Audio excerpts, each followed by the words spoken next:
noches, profesor. El día de hoy yo le voy a hablar de lo que es una pequeña introducción a la energía libre de Gibbs como concepto y voy a introducirle un poco a lo que es el tema de la espontaneidad. Esos son temas muy importantes tanto en química como en termodinámica, ¿sí? La energía libre de Gibbs se representa con la letra G y esta es su ecuación principal, lo que es la entalpía menos la temperatura por su entropía, ¿sí? Pero en este caso, lo que nosotros vamos a estudiar son variaciones de la energía libre de Gibbs. Esas variaciones también se va a tomar en cuenta la variación tanto en su entalpía como en la entropía, ¿sí? Entonces reescribimos la fórmula y nos queda más o menos así, que es la variación de la energía libre de Gibbs va a ser igual a la variación de la entalpía menos la temperatura por la variación de su entropía. Sabemos muy bien que cuando la entalpía es positiva, esta va a ser una reacción endotérmica. Pero si esta es negativa, si la entalpía es negativa, entonces estamos hablando de una reacción exotérmica. Las condiciones más favorables en un sistema, las más óptimas, son que la entalpía sea negativa y sabemos que la entropía tiende a ser positiva en todos los sistemas. Mientras existe este concepto, vamos a lograr que delta G, que en este caso es la variación de la energía libre, sea negativa. ¿Por qué? Porque si hacemos una pequeña multiplicación, si sustituimos que esta es negativa y esto aquí es positiva, pero por el signo negativo va a ser negativo, entonces negativo menos negativo va a seguir siendo negativo, y esas son condiciones óptimas para que se presente esto. Hablando de esto, entramos a lo que ya es la espontaneidad. La espontaneidad es cuando una reacción es espontánea, es que se lleva a cabo por sí misma sin necesidad de la introducción al sistema de cualquier otro tipo de energía.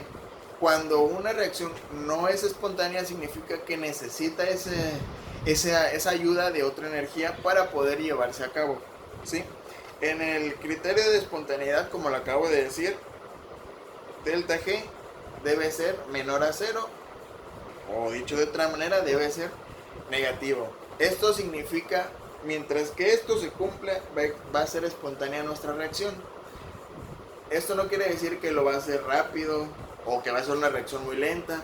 Esto no varía su velocidad o en el tiempo, simplemente va a pasar. Es decir, va a ser espontánea y se va a llevar a cabo esta reacción.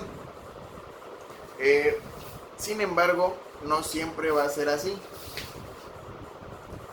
¿Por qué? Porque tenemos 4 casos muy diferentes en las que estas dos van a variar.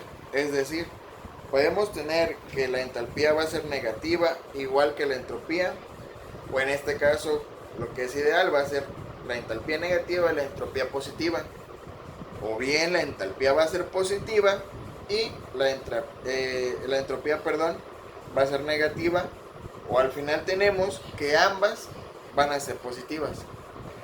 Entonces, sustituimos esto en nuestra fórmula y podemos saber qué es lo que vamos a tener, o sea, en qué temperaturas va a ser favorable cada una. Por ejemplo,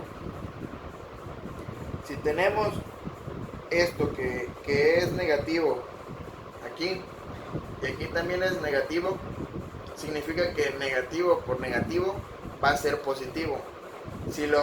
Eso quiere decir que el valor absoluto de este tiene que ser mayor al valor absoluto de la multiplicación de la temperatura por la variación de entropía, para que al llevarse a cabo la resta, esta se siga llevando a cabo. O sea, si despejamos nuestra fórmula, pasamos esto dividiendo de este lado, que delta H entre delta S, la temperatura tiene que ser menor.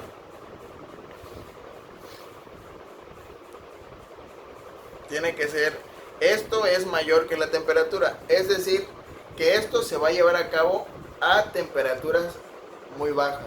Cuando esa temperatura sea baja, esto va a ser óptimo para la energía libre.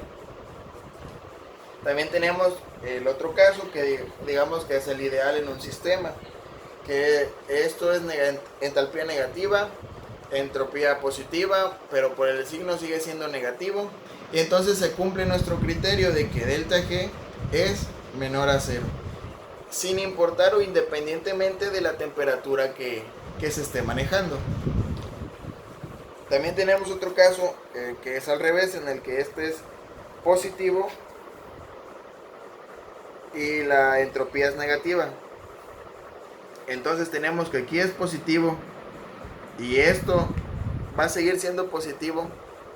Entonces nuestro delta G va positivo y no se vaya independientemente igual de la temperatura, pero en este caso digamos que es termodinámicamente hablando, es algo que no va a suceder, es algo improbable prácticamente. También tenemos otro caso muy parecido al primero, pero en el que ambas son positivas. Igual que lo hicimos en el primer caso, sustituimos, pero este caso queda un poco al revés. Es decir, que aquí el valor absoluto de la temperatura por la entropía debe ser mayor al valor absoluto de la entalpía. Y sustituyendo la ecuación nos queda así. Eso quiere decir que esto se va a llevar a cabo siempre y cuando existan temperaturas muy altas. En este caso, así es como se calcula la energía libre de Gibbs. Si tuviéramos un problema, simplemente podríamos aprendernos todo esto o bien entender lo que es la fórmula nada más. Tan sencilla que es. Planteamos un problema en el que, no sé, tenemos una reacción exotérmica con su entropía su variabilidad de entropía positiva. ¿A qué temperatura será favorable? Bueno, pues fácil. Al decirnos que es exotérmico, sabemos que es negativo. Y la variación de entropía va a ser positiva. Entonces, lo sustituimos en nuestra fórmula y nos queda de que delta G es menor a 0, negativo, independientemente de la temperatura. Esto quiere decir que esta reacción se va a llevar a cabo, es espontánea y se va a llevar a cabo sin importar bajo qué temperatura se esté llevando a cabo. Y bueno, eso fue un poco de lo que yo entendí de la energía libre de Gibbs y de la espontaneidad, una pequeña introducción. Espero que la haya entendido. Mi nombre es Ángel nuevamente, muchas gracias.